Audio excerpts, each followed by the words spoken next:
اور اگر وہ دائیں ہاتھ والوں میں سے ہوا فسلام لك من اصحاب اليمين تو کہا جائے گا کہ تجھ پر داہنے ہاتھ والوں کی طرف سے سلام. وَأَمَّا إِن كَانَ مِنَ الْمُكَذِّبِينَ الضَّالِّينَ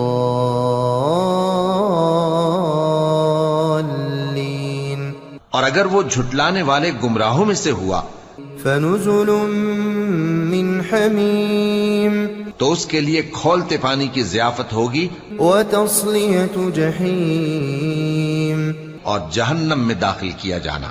إِنَّ هَذَا لَهُوَ حَقُّ الْيَقِينِ یہ بات واقعی یقینی ہے. فَسَبِّحْ بِاسْمِ رَبِّكَ الْعَظِيمِ تو اے نبی صلی اللہ علیہ وآلہ وسلم تم اپنے پروردگار عظیم کے نام کی تسبیح کرو.